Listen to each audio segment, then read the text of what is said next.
Seja muito bem-vindo ao Eixo Sem Censura e mais um episódio que vai colocar aqui temas estratégicos para a Amazônia. Este que vos fala, Charles Fernandes, irá conduzir este momento de bate-papo.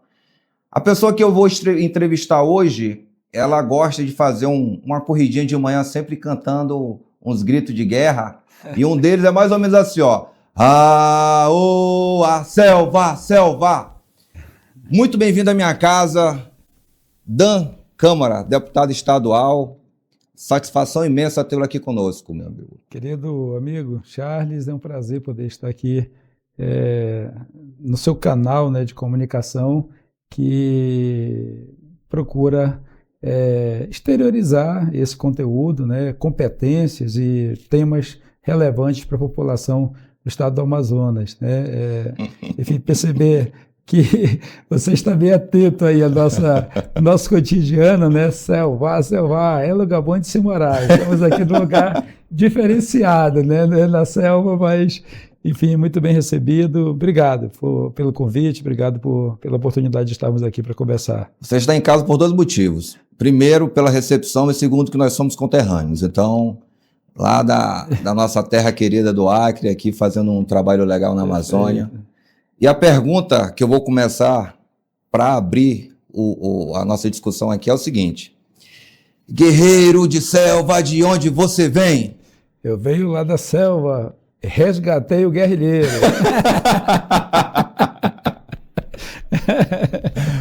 Muito bom. Deputado, a Amazônia está perdendo a guerra para o crime organizado? Olha, da maneira como as políticas públicas de segurança vêm sendo desenvolvidas ao longo dos últimos tempos, eu penso que sim. Recentemente,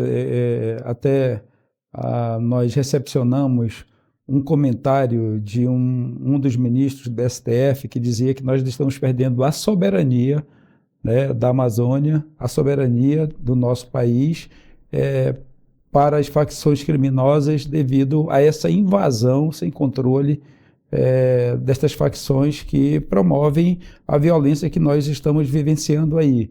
Hoje nós estamos preocupados, né? O Brasil inteiro está preocupado, eu falo nós estamos preocupados como presidente da Comissão de Segurança Pública, Acesso à Justiça e Defesa Social da Assembleia Legislativa e também presido hoje a Comissão de Justiça e Segurança Pública da União Nacional dos Legislativos e Legisladores Estaduais. Então, essa ocupação territorial por parte das facções criminosas, o crime avançando, ocupando territórios, dominando territórios e o Estado de Direito recuando, permitindo que essa verdade se estabeleça no nosso país, e isso nos preocupa e, a partir daí, desta análise, nós podemos sim afirmar que nós estamos perdendo essa guerra. Nós precisamos reverter esse quadro, né? E aí vem um conceito que nós temos trabalhado bastante, que é o conceito da territorialização da segurança, que nós podemos falar um pouquinho sobre ele. Muito legal. Nós estávamos conversando ali nos bastidores sobre a questão que a gente tem um problema crônico quando se fala de segurança pública, que não é aqui na capital que começa. Aqui é uma passagem, é uma ponta, não é isso? Sim. Nós temos um problema de fronteira e a gente sabe que grande parte da responsabilidade disso vem do governo federal. Perfeito. Como que o Estado consegue contribuir? A gente está falando de mais de aproximadamente 4 mil quilômetros de fronteira só do estado do Amazonas. Só no estado do Amazonas. A maior faixa de fronteira do país, né? Aqui nós temos essa característica que é diferenciada. São duas tríplices fronteiras em uma mesma faixa de fronteira apenas no estado do Amazonas. A característica fronteira seca, como é o caso lá em Tabatinga, a fronteira molhada, como nós chamamos, né, que são os rios que atravessam as nossas fronteiras, nossa faixa de fronteira. O conceito de faixa de fronteira, né, por força da legislação, ele estabelece que 150 quilômetros a partir da linha de fronteira, todos os municípios que estão ali estão na faixa de fronteira. Eu vou te fazer uma referência, Charles, nesse sentido, porque em 2011, quando eu deixei de estar comandante-geral da Polícia Militar, eu recebi como missão na Secretaria de Segurança Pública a elaboração da nossa estratégia estadual de segurança pública para a faixa de fronteiras. e nós procuramos expandir isso para a linha de divisa, porque o nosso estado, né, ele faz fronteira com outros países, mas ele também faz divisa com outros estados que fazem fronteira com outros países. Então, quando você enxerga apenas a linha ou a faixa de fronteira e não compreende que essa, por exemplo, o esforço que é feito em termos de segurança e de defesa para essa linha, ele pode ser, no caso, o infrator, né, as facções criminosas podem desviar isso por outros municípios para poder chegar, como nós já percebemos aí, algumas rotas novas, né? A própria BR-319, ela é uma preocupação no sentido da repavimentação, as calhas dos diversos rios, o Madeiro, Purus, enfim, todos eles, né, tornam-se verdadeiras vias por onde fluem esses traficantes, né, facções criminosas e tudo aquilo que flui por intermédio dessas vias. Então, nós precisamos estar muito atentos a isso. Então, lá na época, em 2011 já, nós elaboramos essa estratégia estadual de segurança pública para a faixa de fronteira e divisas, e ali nós estabelecemos municípios polos, né? Tabatinga era o município polo, São Gabriel da Cachoeira, município polo, Boca do Acre, município polo, lá na divisa com o Acre, né? E a ideia era desconcentrar essa capacidade instalada aqui em Manaus de forças especiais da polícia para poder ter nesses municípios polos alguns segmentos dessas forças especiais, que nós chamamos naquela época de forças integradas de resposta rápida. Então nós teríamos nesses municípios, por exemplo, tropa de operações especiais, tropa de choque, tropa de ROCAM, que são as forças especiais da Polícia Militar. Mas também teríamos do Bombeiro Militar, teríamos da Polícia Civil instaladas nesses municípios para poder termos maior capacidade de pronta resposta. E essa estratégia ela previa estruturas integradas de segurança pública, onde nessas instalações nós teríamos a participação efetiva de todas as instituições de segurança pública, isso integrando também com a Polícia Federal, Polícia Rodoviária Federal e naquilo que for pertinente as Forças Armadas. Hoje nós temos aí as Forças Armadas com poder de polícia, conforme prevê a lei. Nós temos a Polícia Federal que com baixíssima capacidade de capilaridade atua nessa faixa de fronteira e a Polícia Rodoviária Federal que não tem essa competência de estar lá na faixa de fronteira como a Polícia Federal, por exemplo, está aqui na BR-319, está aqui na 174, que chega a outros países, né, e aqui na linha de divisa, mas não tem essa competência como a Polícia Federal tem. Agora, com a PEC da segurança, está tentando se redimensionar essa capacidade, né, essa competência para poder criar uma polícia viária, né, deixaria de ser polícia rodoviária para uma polícia viária, que atuaria também nos rios. Então, sim, né, se nós não conseguirmos atualizar a política de segurança pública que vem se repetindo ao longo do tempo, com certeza absoluta, né, essa guerra ela vem sendo aos poucos perdida. Como nunca nós temos tido aqui no estado do Amazonas a presença de facções criminosas, nós temos tido aqui no estado do Amazonas uma grande incidência de apreensão de drogas e de armas. Na época em que eu estive comandante-geral por 4 anos na Polícia Militar, até 2011, essa incidência não existia. Né? Então, com a deficiência de efetivos nas polícias estaduais, né, e a falta de investimento pelo governo federal nas polícias federais, nós fomos deixando os territórios descobertos e não existe vácuo, né, de poder. O Estado paralelo foi se avançando, ocupando territórios e hoje nós temos um problema. Nós temos que recuperar os territórios, né? Nesse período do projeto, ele não deu continuidade, aparentemente é um projeto muito bom. Sim. Que se aplicado hoje até continuaria sendo bom, apesar de mais de 10 anos. Perfeito, né? Esse projeto ele realmente é um programa que ele se mostra eficiente para os dias atuais, mas ele foi descontinuado, Foi descontinuado. Qual ano isso? Né? Isso em 2011. No mesmo ano do né? decreto da criação do ENAFRON. Sim. Fizeram. Sim, a Estratégia Nacional de Segurança Pública para a Faixa de Fronteira. A ENAFRON foi que deu origem às estratégias estaduais nos municípios da faixa de fronteira, nos estados da faixa de fronteira.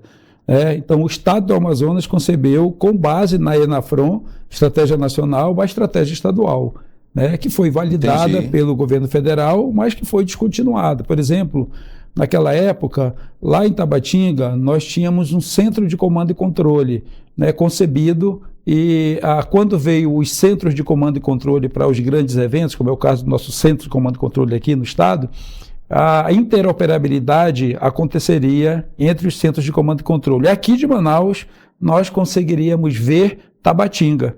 Legal. Pelas câmeras, né?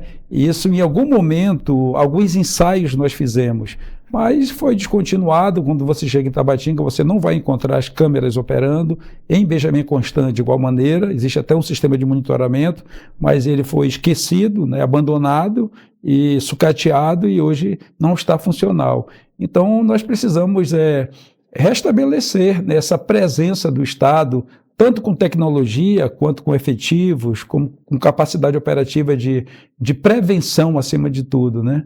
E não Quando que foi descontinuado esse... Eu estou insistindo que eu quero entender em que momento que isso parou de funcionar. Olha, a estratégia foi de 2011. Né? Já em 2015, por aí, nós já tínhamos uma descontinuidade dessa estratégia.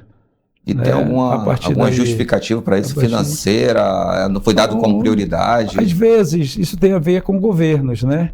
O governo usa como a política, essa política de segurança pública deveria ser uma política de Estado e não de governo, né?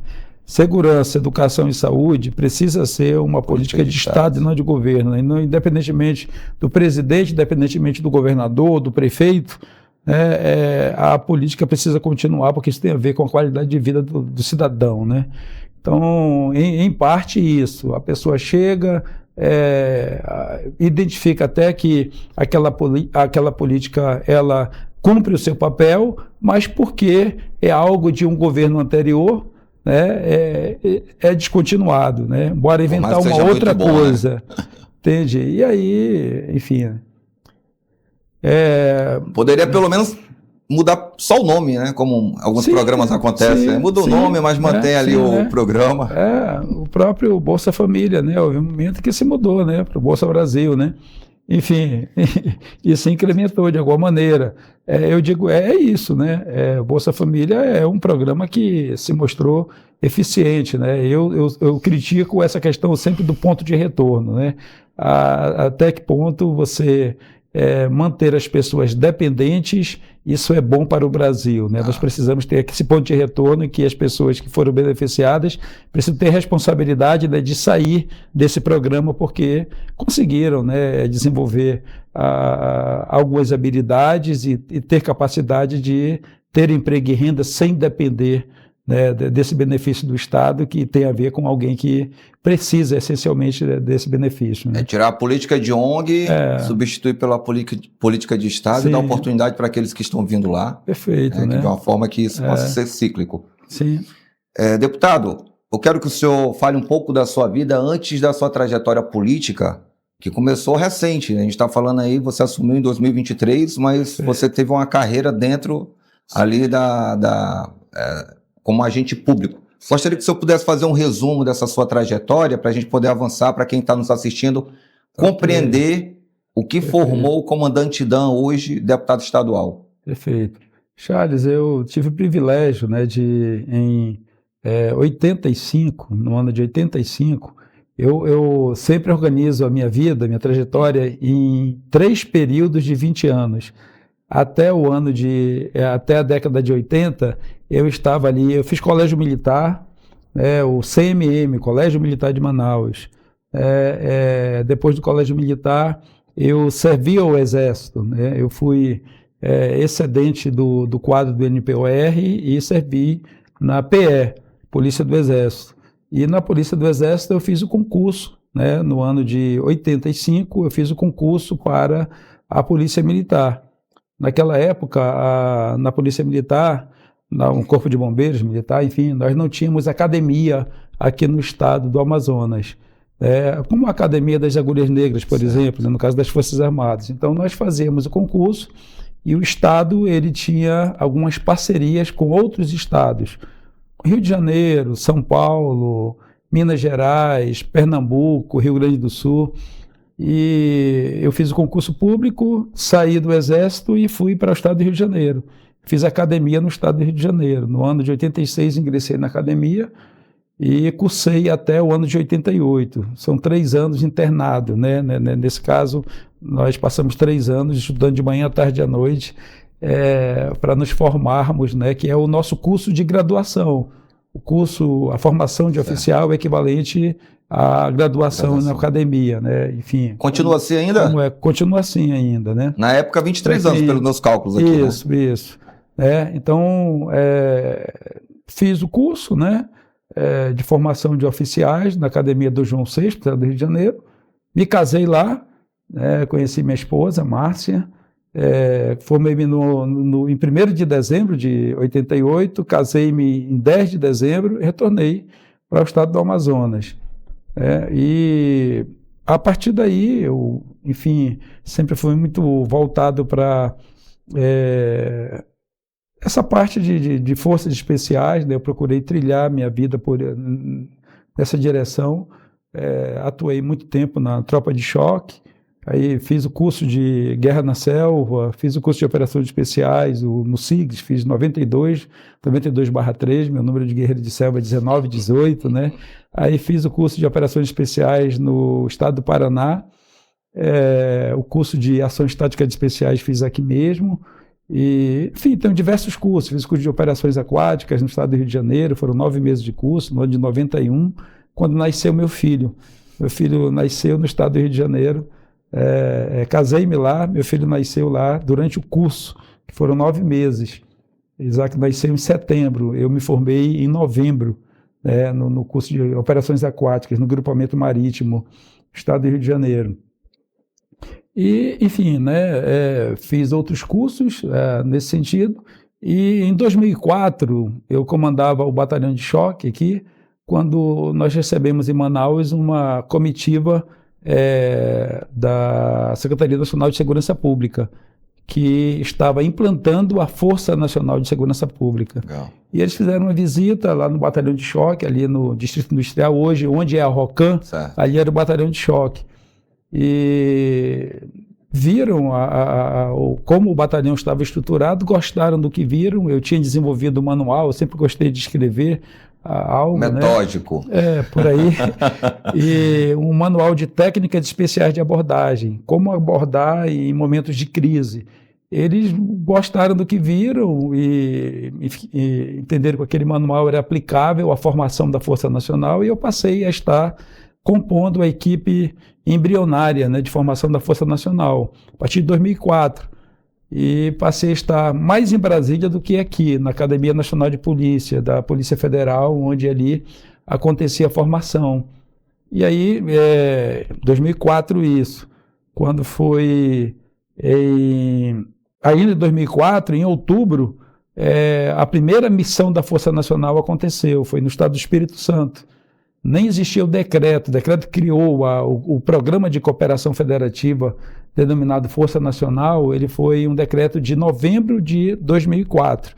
Em outubro, o governador do Espírito Santo pediu apoio ao governo federal, e nós saímos com a primeira tropa da academia, lá da sala de aula, para poder cumprir a missão no Espírito Santo. Eu conto essa história sempre, eu ainda estou escrevendo esse livro. Eu não escrevi não, né? Que nós saímos da sala de aula, a boina que nós usávamos era da Brigada Paraquedista, o uniforme camuflado era da Tropa de Choque de São Paulo, a pistola da Polícia Rodoviária Federal, e assim vai. Embarcamos no C-130 da Força Aérea, desembarcamos no Espírito Santo, fomos ficar hospedados ali no 31 BI, Batalhão de Infantaria, que é embaixo da ponte ali no Espírito Santo, né? Vila Velha, Espírito Santo ali. Nosso transporte de tropa era o ônibus sem catraca. naquela época, né? Não tinha viatura, não tinha uniforme padrão. E eu comandei essa operação, foi a primeira operação da Força Nacional. E a partir daí comandei todas as operações até 2007, né? Que aí veio a operação no Rio de Janeiro, Pan-Americano. Fizemos uma operação. Você estava naquela linha de frente também. Aquela linha de frente. No complexo do Alemão, nós fizemos uma operação chamada Asfixia, asfixiando 27 pontos de entrada do complexo do Alemão para que o BOPE pudesse entrar e cumprir a sua missão ali. Foi bastante interessante. Foram muitas experiências. Cumpri missão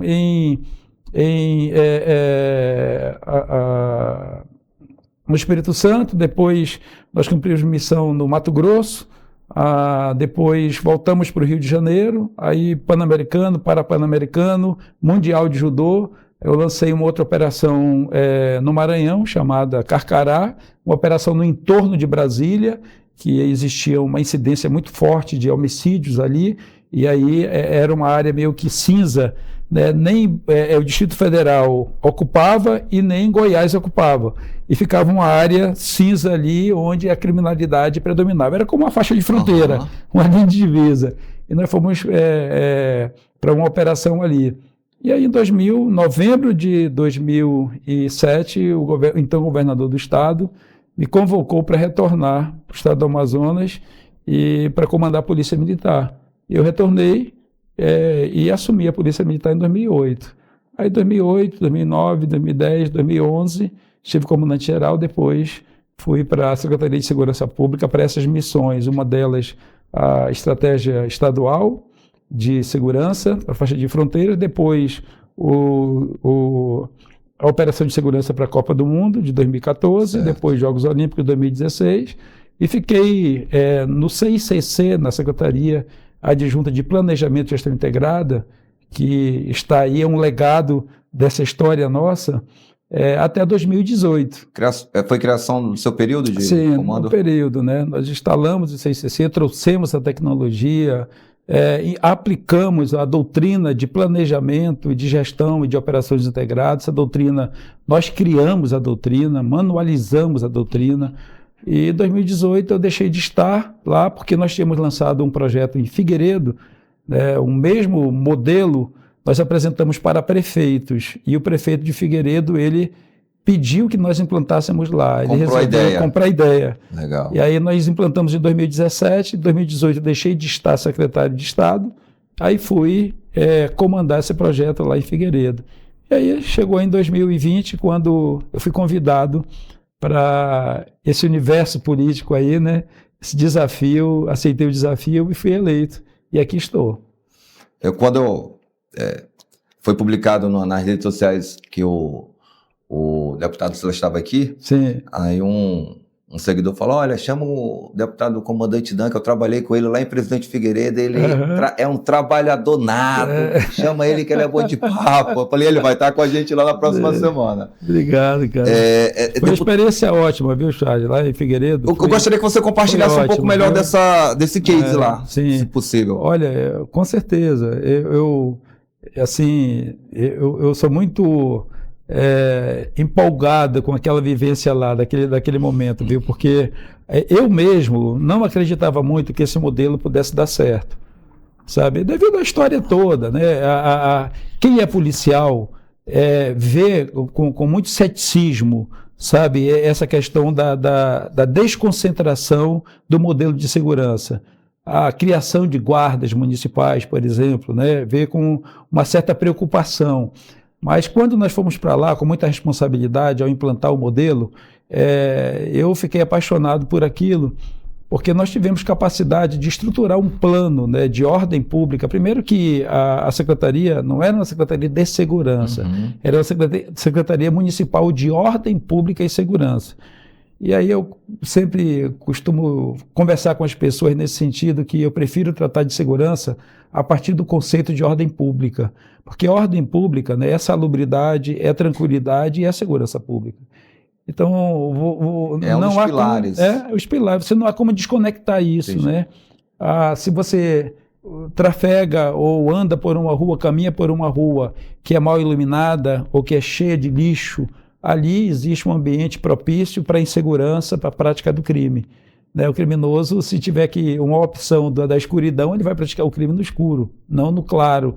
Ele vai praticar o crime onde ele possa se esconder, não onde há limpeza, né? Um ambiente seguro, com boa iluminação, com monitoramento, com, enfim, né? É o conceito de ambientes seguros e saudáveis, né? Tem uma teoria, que é a teoria das janelas quebradas, que explica isso, né? Esse conceito explica isso. É mais propício à prática do crime, o ambiente onde a depredação existe, existem estudos nesse sentido, do que um ambiente que enfim... Que alguém possa ver você com mais facilidade. Com mais facilidade, não tem pichação, está tudo, né, bem em ordem, né? Enfim, essa coisa toda.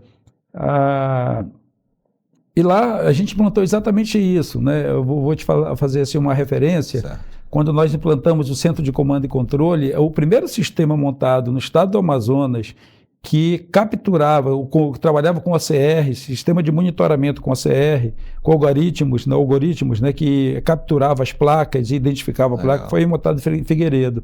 Primeiro porque lá só tem uma entrada e uma saída, né? Então, BR-174 chega em Figueiredo. Para sair de Figueiredo, BR-174, né? Até o custo de implantação era menor também. Sim, menor. Então, esses dois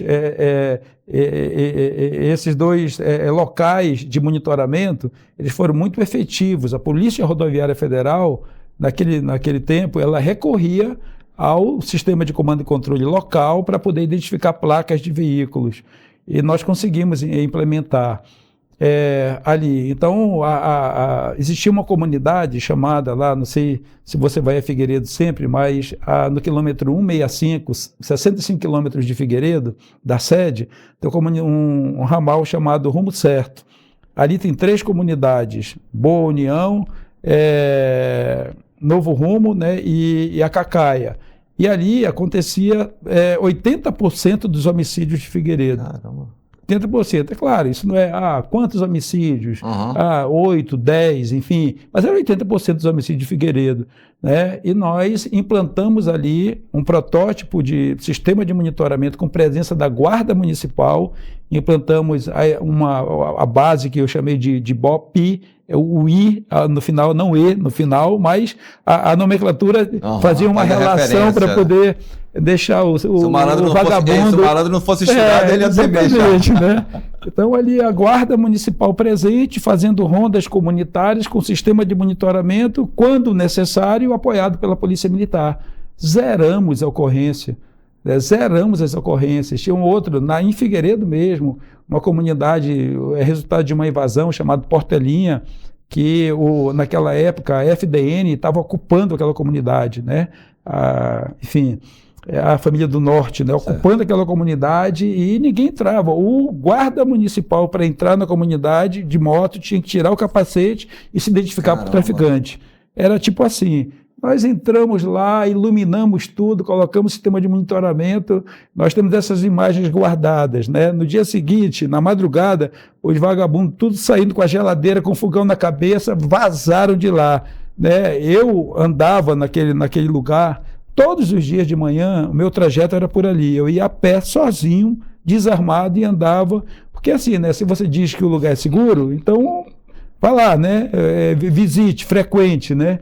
E a gente fazia. Era cobaia do próprio projeto. Né? Enfim, se funciona, funciona. Tinha minhas cautelas, é claro, né? Não sou melhor que ninguém e a gente, né? Mas foi um caso. Mas assim, o que mais me chamou a atenção, os 10 eixos que nós implantamos, um eixo segurança integrada digital, outro, né, valorização da Guarda Municipal, da Defesa Civil, segurança ambiental fundamental. Valorização, salário melhor? Salário melhor. Condições melhores?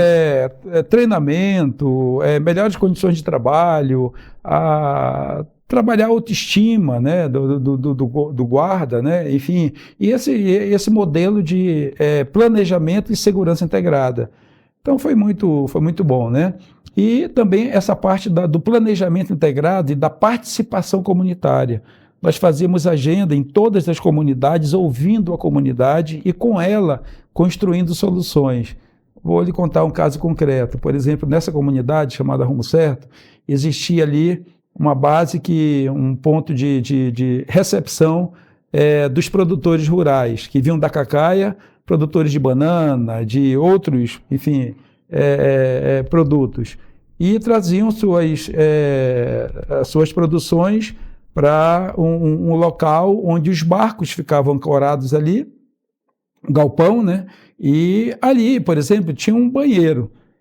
E ao chegar lá, a comunidade reclamava muito que aquele banheiro ele não prestava, não tinha mais, enfim, se você entrasse ali, você nem conseguia entrar no banheiro. Nós reunimos com a comunidade e eu fiz a pergunta, mas vem cá, esse banheiro ele foi entregue pela prefeitura a vocês, não foi? Foi. O banheiro, quando foi entregue, o banheiro era funcional, bonitinho, pintadinho, cheirosinho, tudo funcionava, não funcionava? Não. Quem foi que estragou o banheiro? Foi a própria comunidade, né? Então vamos fazer o seguinte, vamos fazer aqui um acordo, né, uma parceria, nós vamos buscar o material, a comunidade tem pedreiro, tem pintor, tem tudo, nós vamos reformar esse banheiro juntos e nós vamos assumir um pacto aqui de não depredar mais o bem público, né, porque serve para a utilização dos próprios comunitários. Isso funcionou, sabe? E funcionava. Nós começamos a desenvolver esse tipo de estratégia, né? O cidadão dando sua parcela de contribuição e a prefeitura fazendo a sua parte para que nós pudéssemos sair dali com uma solução, construção de soluções. Isso, para mim, foi o ápice, né, desse programa de ordem pública e segurança integrada que nós chamamos ali. E funcionou assim em todos os lugares. Novamente, né, com a nossa saída, houve descontinuidade e esse modelo ele foi por água abaixo. As pessoas não compreendem. Tem um livro do Planejamento da Tática para Melhores Práticas. Esse modelo ele serviu para a formulação do Sistema Nacional de Comando e Controle. Em 2017, no final do ano, eu fui para Brasília, convidado pela Secretaria Nacional de Segurança Pública, para que nós pudéssemos estruturar o Sistema Nacional de Comando e Controle. Nós implantamos um Centro Nacional de Comando e Controle com representação dos 26 estados do Distrito Federal, né? Construímos esse modelo desdobrado. Olha, numa cidade menor, cabe esse modelo, numa cidade maior, aquilo que nós chamamos de personificação da segurança e territorialização da segurança.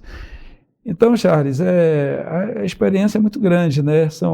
Eu vivi intensamente segurança pública, sabe? Digo às pessoas, eu sou especialista em segurança, né? E tenho pós-graduação em gestão pública pela UEA. Entende? Mas eu me dediquei, a minha vida foi segurança pública 1000%, né? Então, procurei estudar muito sobre isso, procurei escrever sobre esse tema e hoje estou no Parlamento, presidente da Comissão de Segurança Pública, procurando ajudar, contribuir com os executivos, né, nesse sentido. Você falando de presidente Figueiredo, deputado, me veio muito aqui, tem algumas regiões aqui na própria capital, né, em Manaus, sim, exatamente lugares onde o tráfico domina. E talvez isso é conhecido pela inteligência da polícia, enfim.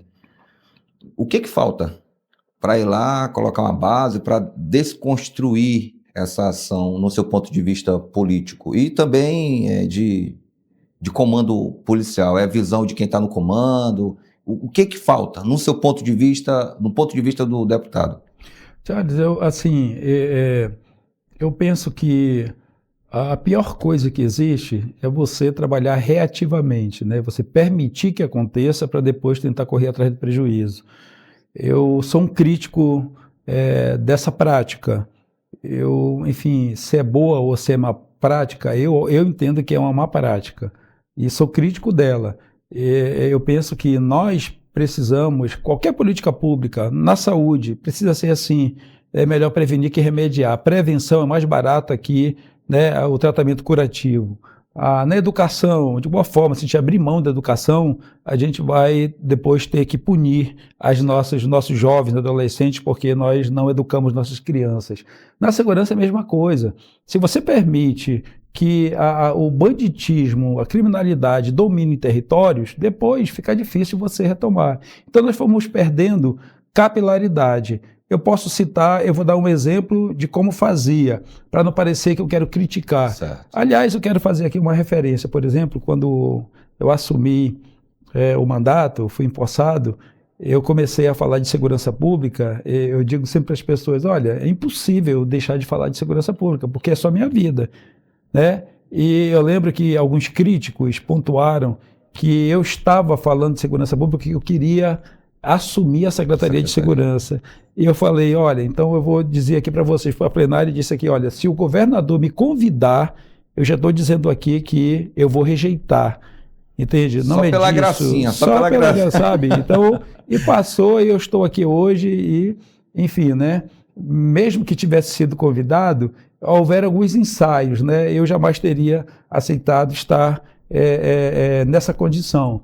E eu não digo que dessa água não beberei, porque se eu enxergar um bom projeto, se eu enxergar pessoas interessadas em que a política de segurança pública seja inovadora e verdadeiramente cumpra a sua função para o bem-estar do povo do estado do Amazonas, eu me sinto desafiado a isso, mas não era o caso. Então, assim, eu vou lhe citar caso concreto, né? Na época que estava no comando, quando existia um indicativo de que um bairro, de que uma determinada situação estava saindo do controle, o que nós fazíamos? Eu mudava o comando para lá. Chamei isso de comando itinerante. Legal. Então é assim, no Santa Etelvina, olha, nós tínhamos um caso no Santa Etelvina, que era o bairro naquela época que disputava com o Jorge Teixeira. Até hoje, o Jorge Teixeira é um dos bairros mais violentos de Manaus, né? Chega a disputar em determinado momento com o centro. O centro de Manaus passou a ser um dos bairros mais violentos, né? Mas naquela época, Santa Etelvina. O que nós fizemos em Santa Etelvina? Nós lançamos o projeto piloto, que foi o projeto piloto do programa Ronda do Bairro. Uma base de policiamento integrado, BPI, que nós chamamos. Eu peguei o oficial melhor formado, o 01 da turma de formação de oficiais, né? E botei para comandar com soldados oriundos do último curso de formação de soldados. Ele foi para lá comandar. Nós montamos policiamento a pé, que é a essência da prevenção, policiamento com bicicleta, policiamento motorizado, aí nasceram as células de polícia de proximidade, que era uma viatura e 2 motos, e essa tropa, ela diariamente, cotidianamente, ela ia até a casa do cidadão, ela conversava com o cidadão. Tinha uma denúncia na delegacia de que havia uma ameaça de um homem para com uma mulher, ou uma família estava ali em pé de guerra, né? Nós não esperávamos que acontecesse a violência ali no interior daquela casa. A polícia ia até aquela casa, trabalhava, né? Nós mudamos radicalmente o cenário de insegurança em Santa Etelvina. Até hoje, enquanto as pessoas, enfim, né? E funciona. Hoje o Coronel 7, não sei se você já ouviu falar sobre ele. O Coronel 7 é uma pessoa que é muito voltada aí para a polícia comunitária, esteve em algumas secretarias. O Coronel 7 era o comandante daquela tropa. Ele saiu da academia aspirante e foi comandar aquela tropa. Né? Nós tínhamos lá excelência no serviço, o brado de guerra lá era excelência no serviço, BPI, base de policiamento integrado, era polícia civil, polícia militar atuando conjuntamente, dedicando-se àquele território, e isso é o que funciona, né? Se você abrir mão da presença da polícia preventivamente nos territórios, o crime organizado vai dominar o território, e hoje mais se ganha com o domínio do território do que com o tráfico de drogas. Está aí o Rio de Janeiro. Né? Essa é a experiência. E isso aqui em Manaus, como você falou, é muito sério. Então, a inteligência, ela existe para isso, análise estatística, né? Trabalhar com as manchas, que a gente chama lá, né? Enfim, as áreas de maior incidência e atuar. Naquela época, depois de estar comandante-geral, como secretário executivo adjunto de Planejamento e Gestão Integrada, nós trabalhávamos com uma operação que nós chamávamos de espectro de segurança. Então, nós identificávamos a mancha da segurança, onde é que estava a maior incidência, no bairro mais violento, Jorge Teixeira. Mas dentro do bairro nós temos ruas, nós temos a rua mais violenta. Então, além de identificar o bairro, eu preciso trabalhar aquela rua, especificamente, que às vezes representa X% de toda a violência que acontece no Estado. Então, quando você consegue o princípio de Pareto aí, né? Enfim, 20%, né? Nós não temos muitos homicidas, nós temos alguns homicidas que cometem muitos homicídios. Se você identifica e retira de circulação, você vai reduzir a incidência dos homicídios. Então, nós trabalhamos com inteligência e competência, com análise de dados, análise estatística, né, e análise criminológica. Quando você consegue fazer isso, você é preciso, é como um cirurgião, né? Com precisão, ele vai ali usar o bisturi, né, para que aquele fenômeno deixe de acontecer. Então, eu penso que nós precisamos voltar a essa boa prática. Eu digo sempre que nós nos tornamos uma polícia SAMU. Nós estamos só atendendo a ocorrência. A polícia que passa não cuida do crime que fica, não evita o crime que fica, ela só passa, está passando pela rua, sirene ligada, vidro levantado. Fogo, né? A Polícia Bombeiro, tá pagando Polícia fogo. Bombeiro, já aconteceu. Bora lá para poder resgatar o cidadão para levar para o hospital, e aí é muito caro isso, né? E os governantes não entendem isso. Não entendem que é mais caro tratar o cidadão que foi ferido a bala ou que levou com uma ferida pérfuro contundente, uma facada, né? Isso é muito caro. É mais caro, é mais barato prevenir, investir na prevenção. E aí tem as políticas públicas mesmo, né, de prevenção, que não é só isso, não é a polícia, né? É o sistema de proteção social, é educação, é esporte, é cultura, né? É colocar nossas crianças no contraturno. Hoje, Charles, eu desenvolvo um programa que eu chamo de Mobilização pela Cultura da Paz. Nós fazemos todos os meses, agora eu parei por conta do período eleitoral, mas todos os meses nós fazemos caminhada e corrida pela paz, nós fazemos crianças pela paz, nós entramos nas escolas, levamos as crianças para dentro das escolas, passamos o dia com elas lá, jovens pela paz, e fazemos um trabalho muito forte nesse sentido, né? Lutando pela paz, nós trabalhamos com academias, eu tenho dedicado o nosso mandato e o máximo que eu posso de emendas parlamentares para poder tratar dessa questão, né, uma mobilização, é um dos movimentos pela cultura da paz. O mês de novembro hoje é o mês de mobilização da cultura da paz. Nós realizamos 2 Olimpíadas pela Paz, vamos realizar a terceira esse ano. A eleição é em outubro. Em novembro, nós vamos ter Olimpíadas pela Paz, independentemente de qual seja o resultado. O povo vai julgar, vai eleger quem quiser eleger, mas este ano nós vamos realizar a terceira versão da Olimpíada pela Paz. Depois a gente não sabe o que vai acontecer, né? Mas esse ano nós vamos realizar e vai ser em novembro, no mês que deve acontecer. Muito legal esse projeto. Deputado, quem é o seu grupo político hoje? Meu grupo político hoje é o Grupo do Omar. Esse é o meu grupo político hoje. Por que escolher esse grupo? Primeiro, pelas experiências. Eu vou ser bem à vontade, bem franco, viu, Charles, aqui. Eu, quando ouvi, lá no passado, eu até acreditei que a mudança ela pudesse trazer novidade. Mas eu não vi novidade alguma. Tem 8 anos de governo aí, o Estado está em falência. O Estado está em regime de falência. Nós recebemos lá na Assembleia Legislativa, nós aprovamos diversos empréstimos.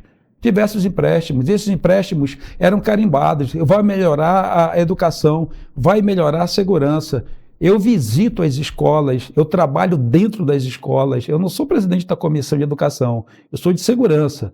Mas eu visito, nós entramos nas escolas para capinar, para deixar a escola limpa. Nós colocamos dinheiro do nosso bolso, vidro nas salas de aula, ar-condicionado depredado, sem a devida contenção, entende? Porque os vidros quebrados, banheiros insalubres, entende? Então, que Estado é esse?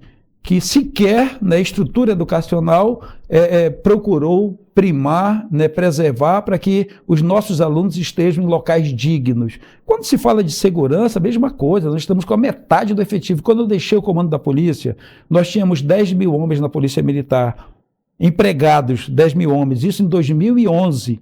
Caramba. Hoje, nós temos 8 mil homens na ativa da Polícia Militar, dos quais apenas, em média, 5 mil estão na atividade fim. Divide isso por 62 municípios e por 5 turnos. Não existe polícia. É por isso que nós estamos vivenciando esse tipo de...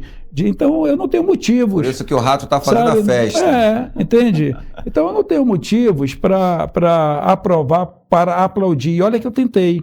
Eu tentei me aproximar, eu tentei orientar. Se você for ver, eu tenho inúmeros requerimentos indicativos, eu construí memórias, né, de todas as visitas que fiz. Nos 3 anos de mandato, eu fui em todos os municípios do estado do Amazonas.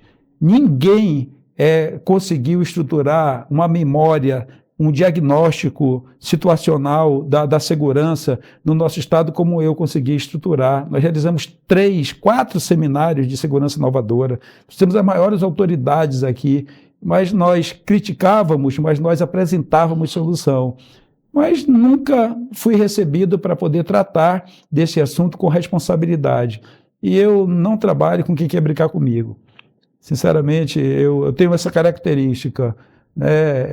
Novamente, não sou melhor que ninguém, mas eu agradeço a Deus ter chegado aqui. Eu tenho muita responsabilidade, porque eu sei que cheguei aqui pela vontade de Deus. Eu posso testemunhar a constatação do que Deus fez na minha vida para que eu pudesse estar onde estou. Então, essa responsabilidade é muito grande. Teve uma diferença de 12 votos, parece, né, deputado? 12 mais 1, diga sempre. 13. Exatamente. Tivesse menos 13 votos, o meu oponente, né, político, não, enfim, ele seria o eleito porque ele era mais idoso que eu. Eu sou da geração 60 a mais, viu? Tá bem. Então, a corrida pela manhã está fazendo efeito. Faz efeito. Então, assim, eu sinceramente, né? Então eu trabalhei com, eu fui comandante no governo do Eduardo Braga, no governo do Omar Aziz, né? E eu vi, quando eu fui convidado para comandar a Polícia Militar, eu apresentei minhas condições, eu disse, eu quero comandar a polícia. Eu vou comandar a polícia? Você vai comandar a polícia? Então, ok. Né, eu aceito o desafio, porque prematuramente, né, eu fui convidado para comandar a Polícia Militar. Eu me lembro como se fosse hoje, que eu disse ao governante à época que eu não me sentia à vontade para comandar porque eu era um crítico de comandante que não tinha um plano de comando. Eu disse a ele, né, ele falou, mas eu quero te apresentar, nós construímos o plano, que era o Plano de Revitalização da Segurança Pública. E eles me levaram para uma sala e me apresentaram o plano de revitalização da segurança pública, e eu acreditei naquele plano. E disse, eu posso conduzir, eu posso contribuir na condução desse plano. Foi quando nasceram os modelos integrados de segurança, distritos integrados de segurança. Segurança sem integração não funciona, porque falta recurso, né, em tudo e para tudo. Então, se nós não nos integrarmos, se não houver uma parceria das diversas estruturas para fazer com que a segurança, principalmente com a comunidade, aconteça, não vai acontecer. Integração, tecnologia, integração, inteligência e valorização das pessoas, né, são 4 pilares que não podem faltar em qualquer bom plano de segurança. Hoje, territorialização e personificação. Nós precisamos enxergar a engenharia, ser engenheiro de formação, né? Existe o conceito de hoje, né? A engenharia trabalha para tornar o ambiente mais seguro, né? Em todos os sentidos. Então, há um dos palestrantes, inclusive, que nós trazemos sempre o professor Ricardo Balestreri, né, que é do INSPER, que trata essa parte, né, da arquitetura voltada para a segurança pública. Isso é fundamental. São diversos fundamental, pilares, né? Sim. Comandante, falando sobre essa sua escolha da sua conjuntura política, dentro do estado do Amazonas hoje, que você citou um descontentamento. A julgar pela riqueza do estado do Amazonas, você acha que é falta de gestão, moralidade, corrupção? O seu olhar quanto a isso? Eu entendo que essa história pregressa, né, ela tem a ver com um pouco de tudo isso. Entende? Eu não seria, né, eu não posso comprovar, se pudesse, o faria, mas nós demandamos aí, olha o rombo da Amazonprev, recentemente, né? Caso concreto, rombo da Amazonprev, eu diuturnamente me levanto lá na Assembleia para poder tratar dessa questão. Tramitei, tem um grupo de trabalho formado pelo Ministério Público já tem um grupo que já constatou, né, que houve má gestão, né, já está constatado que houve má gestão, né, o tamanho disso, a Polícia Federal já fez operação, entende? Vai provar, né, o que aconteceu aí, a nossa missão ela vai até ali, né? Mas, enfim, nós nos reunimos, inclusive, com um grupo de trabalho do Ministério Público, apresentamos propostas, inclusive, de mudança da legislação, né, para fortalecer esses gatilhos de controle em termos de aplicação dos recursos que são dos servidores. Os recursos são dos servidores, né? O recurso é do servidor. E principalmente do servidor aposentado, né? Eu hoje estou na reserva na Polícia Militar, sou servidor público, sou coronel da Polícia Militar com muito orgulho e estou deputado estadual. Eu estou deputado estadual, mas a minha carreira foi uma carreira na Polícia Militar, sou coronel com muito orgulho e defendo os agentes responsáveis pela aplicação da lei. Nós estamos com uma Polícia Militar.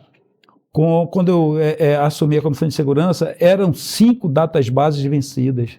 Sabe o que é isso, Charlie? Imagina, você tem um salário mensal, e aí tem uma lei que prevê que no dia 21 de abril deve ser anunciada a reposição salarial, não é aumento de salário. A inflação corroeu o salário. No dia 21 de abril, é necessário que haja o anúncio do percentual de reposição para poder corrigir essa corrosão salarial. 5 datas bases vencidas. Nós conseguimos corrigir, temos 3 vencidas hoje, né? Agora, nesse ano, com já o governador Roberto Cidade, eu digo sempre que, nesse sentido, ele foi parceiro, mas errou quando deu a database só a partir de novembro, porque a partir do dia 21 de outubro, de 2026, né? Então, nós continuamos com 2 datas bases vencidas, 2021 e 2022. Né? O auxílio uniforme, agora foi dado o abono uniforme. Imagina um policial com 5 anos de receber o dinheiro para comprar o seu uniforme, que representa o Estado. Eu digo sempre que a nossa polícia, o nosso bombeiro estavam maltrapilho, o Estado maltrapilho, o Estado desbotado, né? Porque o policial e o bombeiro militar fardados, eles ali representam o Estado. Quem olha para aquele cidadão ali, ele vê o Estado, né? E promoções que não saem. Então, eu estou falando aqui de casos concretos. Isso nunca aconteceu. E vai desmotivando a tropa. Vai desmotivando. O que foi que mudou de 2011 para cá? A arrecadação não caiu, o Estado não está falido, muito pelo contrário, aumentou. Então, isso é um desmando. É claro que de 2011 até 2018, né, não havia concurso, não foi realizado concurso público. Né, mas em 2018, né, 2020, foi realizado concurso público, e aí não houve o ingresso dos policiais, agora está havendo uma reposição, né, nesse sentido. Enfim, né, não me refiro apenas a esses 8 anos, mas para trás, quem permitiu que acontecesse esse desmando, com certeza está comprometendo a qualidade de vida do povo do estado do Amazonas. Então eu falo de casos concretos, né, um pouco de tudo aquilo que você falou. E essa questão da má gestão mesmo, se você não consegue, né, não tem uma equipe que possa te assessorar corretamente para que você faça os investimentos que conversam com essa necessidade. Na educação, eu citei aqui, eu não ouvi falar, citei casos concretos, né, na saúde, de igual maneira, e aí, bora fazer mutirão. sabe? Eu sou crítico desses mutirões que estão sendo feitos às vésperas da eleição. Mutirão de saúde, mutirão como? Mutirão. A saúde fazer, agora eu estou correndo para fazer alguma coisa. Para fazer mutirão, para poder esvaziar as filas, sabe? Quantas pessoas morreram até aqui, né? Não é só por conta da pandemia. A insegurança é uma pandemia. Quantas pessoas estão morrendo a cada ano? Mais que uma guerra, né? Vidas sendo ceifadas. Então nós precisamos, assim, verdadeiramente, sabe, rever tudo isso. Tem a ver com cada prefeito de cada um dos 62 municípios, Manaus, principalmente, mas os outros. Tem a ver com o nosso governante, tem a ver com o governo federal também, que tem a sua parcela de responsabilidade, né? Deputado, vou tirar um pouco o senhor do seu conforto de discussão, que é da área de segurança. Claro. Você tem mencionado também sobre a questão da interiorização econômica, né? Essa descentralização da necessidade do caboclo vir lá do interior para fazer os seus atendimentos de demanda na capital. Sim. Enquanto deputado estadual, enquanto plano de estado, como que você vê uma solução para que essa problemática, porque nós estamos caminhando, e nós estávamos conversando sobre isso aqui nos bastidores, sobre esse inchaço que a capital está acontecendo já, isso tende a aumentar por conta desses incentivos, sim, agora dos novos benefícios da Zona Franca de Manaus e da consolidação, vindo mais empresas e gerando mais empregos, né? Como descentralizar isso para que nós, enquanto capital, não entre em colapso? Olha, Charles, eu vejo que a principal matriz econômica, né, no estado do Amazonas, que é o polo industrial de Manaus, essa matriz, inclusive, precisava ser repensada para poder promover uma interiorização, né? Nós vemos aqui, eu me lembro que em alguns momentos, algumas décadas lá atrás, nós ouvimos falar de uma possibilidade diferente dessa industrialização com outros conceitos para poder estar em alguns municípios. Nós vimos um pouco esse avançar para Rio Preto da Eva, por exemplo. Eu me lembro que lá em Rio Preto da Eva existem as ZFs, né? E lá nas ZFs, que são os ramais, são áreas, né, que são da Suframa. Aquelas áreas todas ali, né, são de domínio, né, da Suframa, que seriam para desenvolvimento agrícola, de alguma cultura, né, que pudesse trabalhar essa parte da industrialização desse produto. Mas isso não vingou. Eu estou falando a partir da principal matriz que existe hoje, que fez com que houvesse esse êxodo rural, né? Mas aí a gente vai para essa questão. Olha, nós temos o primeiro setor da economia, né? Esse primeiro setor que trata da agricultura, da pesca, da aquicultura. Eu tenho feito um trabalho que eu chamo de pesca sustentável, um outro movimento que desenvolvi com os pescadores, procurando entender as suas necessidades. O pescador hoje, ele sobrevive essencialmente do seguro-defeso, porque o Estado impede que ele pesque em determinado período e precisa garantir a ele a sua sobrevivência. Mas assim, eu não vejo, sabe, eu vejo mutirões de entrega de kits, né, de proteção individual para os pescadores. Uma camisa com uma malhadeira, com alguma coisa, mas eu não vejo uma política efetiva de qualificação dos pescadores, das pescadoras, para que elas possam se fixar ali onde eles moram, né, promovendo o seu próprio sustento, né, obtendo seu próprio sustento e promovendo alimento de qualidade para todos nós, né, e fortalecendo essa matriz. Eu penso que essa é uma das matrizes econômicas que fixa o homem no terreno e que, se fosse bem trabalhada, nós teríamos um ponto de retorno, teríamos como, de alguma maneira, conter essa migração e até começar a desenvolver. Qual é a estratégia prevista? Recentemente eu até contribuí com a concepção de um plano de governo mais voltado para essa área da segurança, mas quando a gente trata de segurança, a gente trata de maneira transversal. se você não tem uma matriz econômica que possa garantir ao homem que ele se fixe no terreno lá onde ele nasceu, e ali obtém o seu sustento, esse cidadão ele vai ser cooptado pelas facções criminosas. Fica vulnerável. Vai virar, né, infrator, né, vai virar traficante.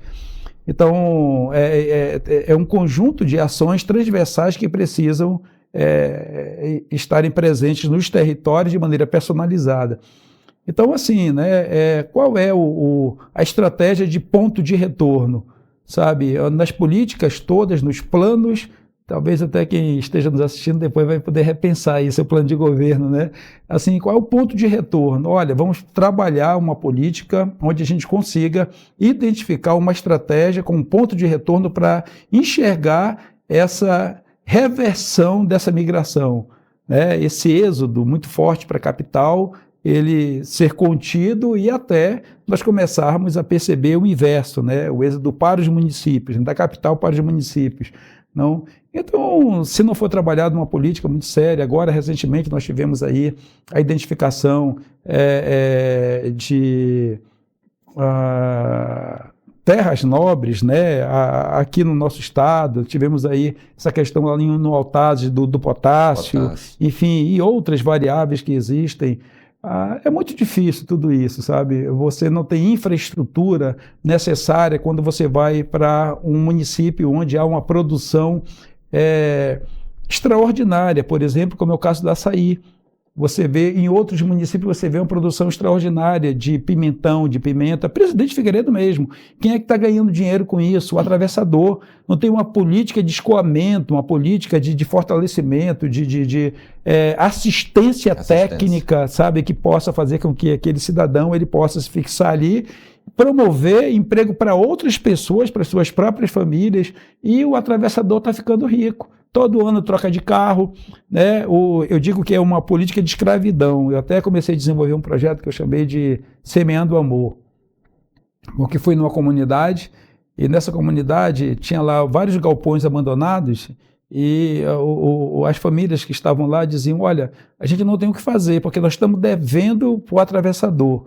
Eu vou até dizer o nome dele aqui, é o japonês, né? Aí, assim, devendo para o japonês. O que o japonês faz? O japonês começou a entrar lá com uma carrocinha, daqui a pouco está com os caminhões escoando. Mas o que ele faz? Ele vende o insumo para o produtor mais caro, né? Ele vende a semente, ele vende o adubo mais caro e compra a produção mais barata.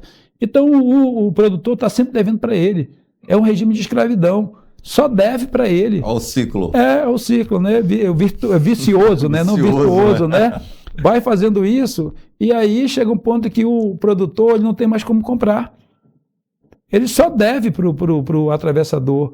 Mas vem cá, por que o Estado permitiu que chegasse a esse ponto? Se aquele ramal lá, você vai lá no ramal da Micade, em Presidente Figueiredo. Você vai aqui entre 3 municípios, né? Anuri, Codajás e Anamã, salvo engano, né? Tem uma estrada ali que está lá a placa, né? A estrada começou a ser asfaltada e está lá a placa dizendo que houve um investimento X, não foi asfaltado até hoje, e o produtor que produz ali sofre porque não tem como escoar. Entende? Então está perdendo dinheiro e não tem uma política de escoamento, né? O Estado que possa incentivar, por intermédio do município, a ausência. Então isso não vai dar certo nunca, né? Não vai dar certo nunca, né? A referência única vai continuar sendo o quê? Polo Industrial de Manaus. Aí se celebra, né? Dependência. Vão vir mais 200 empresas, enfim. Polo Industrial de Manaus, que eu vou fazer uma crítica aqui. Está aí o incêndio lá e não tem sequer um sistema adequado de pronta resposta, um plano emergencial de pronta resposta está aí. Nós temos diversos colegas que estão aí comprometidos com a respiração comprometida, com o sistema respiratório comprometido por conta dessa fumaça louca aí, desse gás que vazou lá e por falta de pronta resposta. É muita coisa para corrigir, né? De risco, hein? Gerenciamento de risco. Eu estava na formatura do Corpo de Bombeiros ontem, quando esse incidente começou a acontecer. Eu conversava com o Coronel Muniz, que é muito meu amigo, inclusive, ele falando, né, da pronta resposta do Corpo de Bombeiros, mas o Distrito Industrial que deveria ter um sistema de pronta resposta, né? Hoje até eu ouvi alguns comentários que estavam brincando que no Distrito Industrial, nas indústrias todas, se tem uma única ambulância. Eu ouvi um comentário nesse sentido aí, né? Então, são muitas coisas, sabe? Eu te confesso, Charles, que eu nunca me vi inserido nesse contexto político. Eu, inclusive, quando estava comandante-geral, eu fui convidado, mas eu rejeitei. Eu entendia que eu não devia participar desse processo, sabe? Porque eu sempre tive uma visão muito técnica das coisas. Mas agora, hoje, sabe, passando pela experiência que passei, obtendo o conhecimento que obtive, eu entendo que eu posso contribuir, sabe, com uma melhor qualidade de vida para o povo do estado do Amazonas. Eu quero poder contribuir qualitativamente, sabe, não mais do mesmo, né, contribuir cumprindo o papel, legislando de forma correta, conhecendo a necessidade do povo, sabe, apresentando um projeto de lei que seja efetivo, seja mais uma lei para competir com ninguém. Representando o povo como deixar deve o legado, representar, né? deixar o legado, perfeito. Falando sobre a questão do interior, deputado, tem o Adjunto Afonso, das minhas pesquisas, foi um dos que começou a movimentar esse projeto, que é a criação da zona ecológica e econômica. Então, para o cara que trabalha com a agricultura familiar no interior, se ele não tiver um título da terra dele, ele não consegue ser beneficiado em lugar nenhum, seja a nível estadual, municipal, federal. Regularização fundiária. Você vê que é um trabalho em conjunto. Sim. Então você divide o Estado de acordo com a capacidade econômica que ele tem. Perfeito. As vocações de cada território. Exatamente. Né? Isso, inclusive, está. Né, eu estou me debruçando em cima do plano de governo, que até então eu estou lendo isso, porque é o único que tem disponível até então. Ele vem tratando essas questões. Territorialização, perfeito. Territorialização, exatamente. Deputado, nós já estamos caminhando para os momentos finais. Quanto tempo de gravação, turma? 1 hora? Então aqui é muito assunto e o tempo passa rápido e correndo. Então quero que você possa aqui utilizar esse espaço para deixar uma mensagem para aquele que acompanha, para aqueles que estão conhecendo. Como você falou, você já tem uma passagem na vida pública longa, mas enquanto político, você está no seu primeiro mandato. Então, eu gostaria que você pudesse citar alguns trabalhos que até então você considera o seu legado até aqui, para que as pessoas possam conhecer, e também por que o eleitor deve escolher o deputado Dan Câmara para continuar aí sendo a voz daqueles que estão gritando por um pedido de ajuda. Charles, eu quero, em primeiro lugar, lhe agradecer, porque é raro, né, você ter acesso a esse espaço, como eu estou tendo aqui hoje, com essa liberdade, né, com a transparência, com a seriedade com que você possibilita que esteja aqui. Quero dizer que você tem um convidado ou um cliente cativo, viu? Sempre que convidar, eu vou fazer questão de lhe prestigiar, você me prestigiando, porque entendo que precisa ser assim. Eu, quando fui convidado para participar de um projeto político, eu procurei trazer, né, embarcar nesse projeto político toda a minha experiência, minha vivência e a competência que tenho. Minha formação, não apenas formação secular, formação acadêmica, experiência, né, de gestão, como também formação espiritual, formação familiar, e embarquei no mandato, né? Eu não aceitei o desafio e, de maneira atabalhoada, procurei me apresentar ao povo do estado do Amazonas. Eu desenvolvi um plano de mandato, sabe? E eu fui apenas em 31 municípios no estado do Amazonas, os da Calha dos Solimões. E aqui em Manaus, eu só fui apresentar esse plano de mandato na região leste e sul, por força da estrutura do projeto ao qual pertenço, né? E se tivessem 2 pessoas, 1 pessoa, 1000 pessoas, eu apresentava o plano de mandato, né? Porque era um compromisso meu para com o povo do estado do Amazonas. Estando eleito, nós customizamos, como falei, o plano de mandato em 10 movimentos. Movimento Segurança Inovadora, Movimento Cidadania com Amor e Fé, Movimento Mobilização pela Cultura da Paz, Movimento Saúde Comunitária, Movimento Educação Inclusiva, Movimento Pesca Sustentável, Movimento Leis que Amparam, Movimento Sustentabilidade e Solidariedade. 10 movimentos. Nós trabalhamos com eles. Então, eu não sou um deputado de uma única bandeira. Nós organizamos os 10 movimentos que são transversais à vida do cidadão amazonense.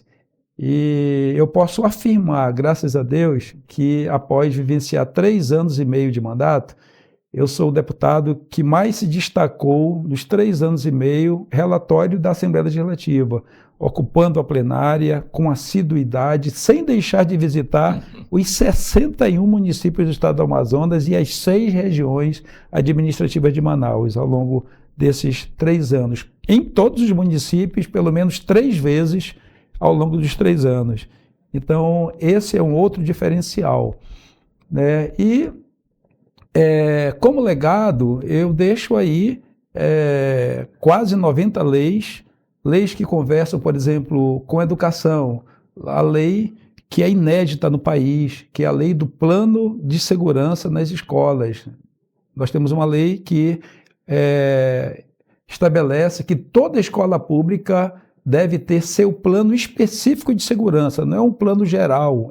A escola precisa se debruçar nesse sentido, com professores, com alunos, com pais, com comunidade, construir seu plano de segurança, enxergando o perímetro externo imediato, da saída do aluno de casa até a chegada na escola, da chegada na escola ao retorno para sua casa. Isso gera bolsões de segurança, então conversa com a segurança pública. Nós temos leis que tratam da proteção do idoso, né, que obriga que qualquer entidade financeira que queira fazer um contrato com o idoso, obrigatoriamente, a partir de 70 anos, ele assine para evitar esses desvios que houveram aí, essas fraudes que houveram, né, virtualmente, no caso do INSS.